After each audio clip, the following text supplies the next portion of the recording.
The question is, was Monday night fun or was it for real? How sustainable was that? The party is continuing, and I fully get it.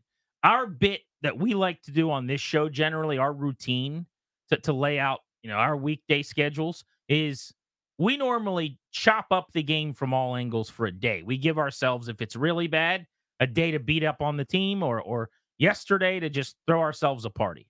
As fans of the team, you guys have earned it. It's going to be fun, but at some point there are real conversations, larger conversations in wins or losses that are much beyond 60 minutes of football in 4 quarters and a tiny sample.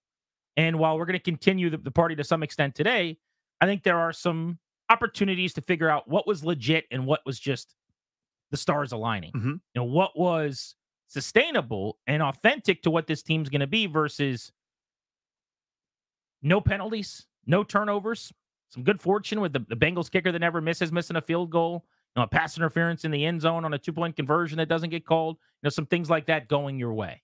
800-636-1067. So how much would you say was for real versus fun? So obviously it was fun. It's the most fun you could have. But I'd say a lot of it's for real. Now, the things you mentioned specifically are not, right? But if you told me big picture, an offense that can take advantage of a bad defense, a quarterback that's dynamic, a group that can move the football with a pretty good plan from the offensive coordinator, I do think that's for real. I also think it's for real they're going to give up 1 million yards and points. I also think it's for real that defense can't stop anybody. So they're going to have some games like that. Now, I don't think you're having that against Baltimore. You're probably not doing that against Pittsburgh or maybe some of the other teams, right? They'll have something to say about it on that side of the ball. So you might get stuff there. But if you play a team that's bad on defense, you're going to see some special stuff here and there with the quarterback that's dynamic. So to me, there's a lot of it big picture that's for real. Again, the specifics you mentioned, you couldn't have been more fortunate on a million different fronts. And that's football. That happens. I'm not taking anything away from that performance. It was amazing.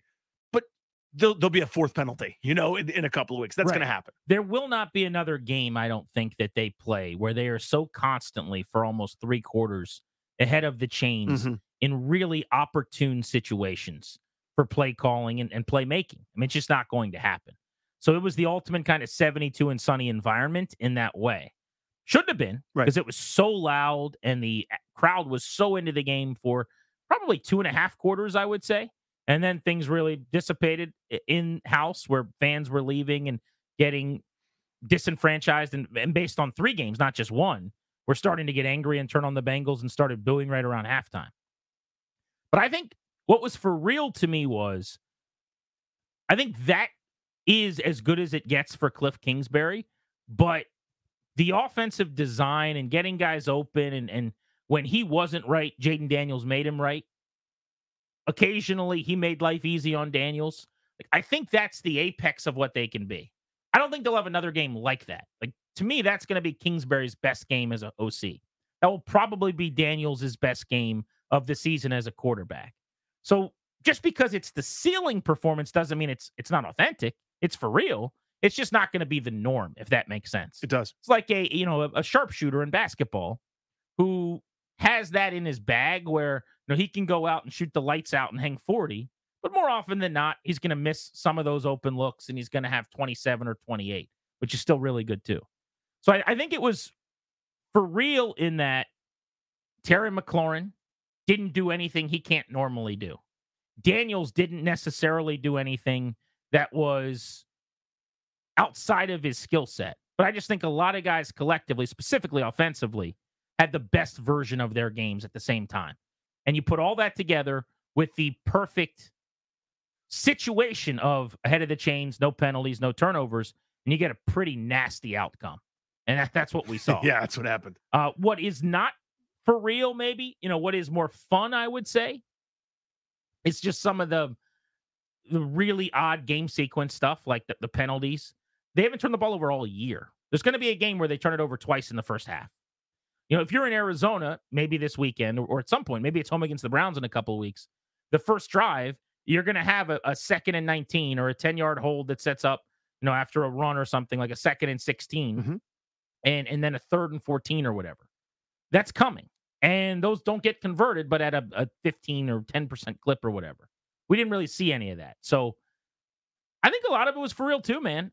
It was a good offense, a bad defense. That's probably what this is going to be moving forward for the most part. It's not going to be that good offensively. and hopefully it's not that bad defensively. And the truth somewhere in the middle is not that different from an outcome standpoint. Yeah, I think it's a good way to think about it, right? I mean, again, I'm looking at it more less specifics of what happened. That's when you start going. This has never happened since 1940, right? We're talking about all the no turnovers, no penalties for however long, and this number of points, consecutive drives without punting. These are rarefied air moments. There's going to be a 3 and out. There's going to be like a muff snap, just normal football adversity stuff happens. This ride has been amazing. These last couple of weeks have been, just delightful. So much fun offensive football and the growth of Daniels and everything that comes with that. But there's no higher league than this. There's going to be adversity. A team that you don't expect to jump up and punch you in the mouth is going to do that. I mean, look at this past week. Carolina couldn't do anything offensively, defensively. They could barely get the teams to the game at this point. And then they went out and put up 1 million points on the Raiders, right? And they looked incredible, like one of the best teams in the league. And Andy Dalton is having a renaissance moment. Unexpected stuff happens, dude. These are pros all around the league.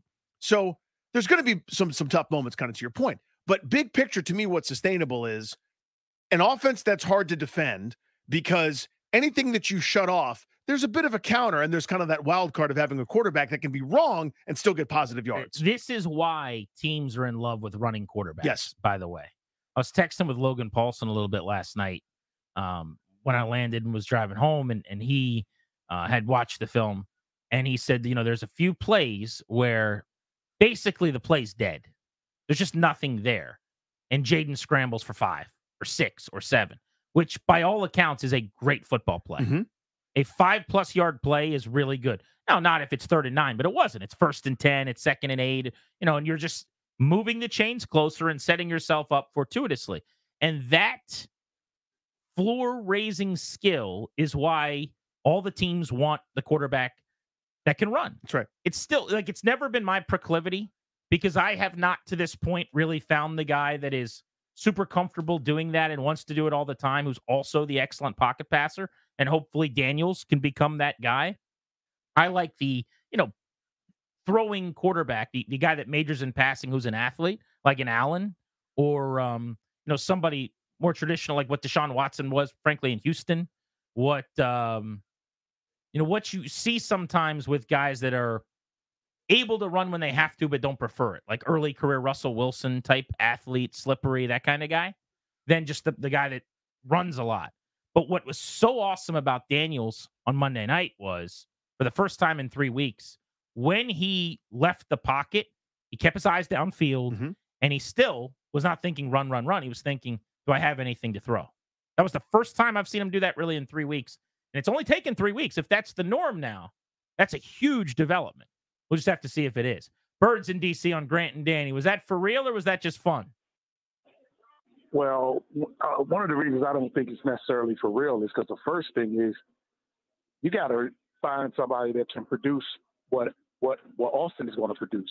He was a spark that stirred that whole drink the other night. Yep. True. Every time he steps on the field, he's got a different gear that nobody had. Brian Robinson doesn't even have that gear. And if you can't replace that output, we're going to find out that it's fraudulent off the break, because he was the running game. Brian Robinson did nothing last week, not taking anything from the week before. But Aguilar has never touched the ball since he's been with us and not had a spark in any game, even the one we lost. And then as far as McLaurin, unless McLaurin's going to beat everybody on a go route every week, that's the only route he showed us that he can actually get open on, is the go route. Appreciate you. Yeah, Thanks, there's still some questions to be answered on route tree stuff, but I'll say this. For a week, I'm not going to beat the wide receiver drum, because after 2 weeks of mostly being uninvolved, those guys were what they majored in the passing game, and everybody had a hand. McCaffrey made plays. Noah Brown made plays. That's right. McLaurin had a monster 100-yard game. De'Ami Brown even, who we can poke fun at not being had that a couple involved. clutch moments. He had a couple of huge catches on that final drive to go set up what was the game winner to McLaurin on some screens. So everybody did their part. But I will drill down on the Eckler point. Austin Eckler's been marvelous. Yes. And he's right. He looks like he's shot out of a cannon.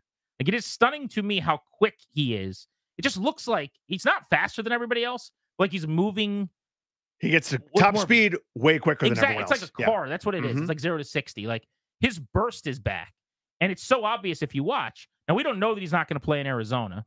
It seems like it would trend that way because it's a short week. You got a concussion on Monday night. You didn't fly with the team. You're in Ashburn, presumably still at this moment.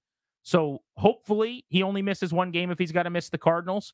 But that does feel like a pretty big loss. It's massive. And he's the, they came up with some really creative designs to have them both on the field at the same time. That weird little Austin hiding behind Brian Robinson formation and that kind of offset eye out of a pistol. That was awesome. Which was really neat. Daniels was in the gun, basically, directly behind center.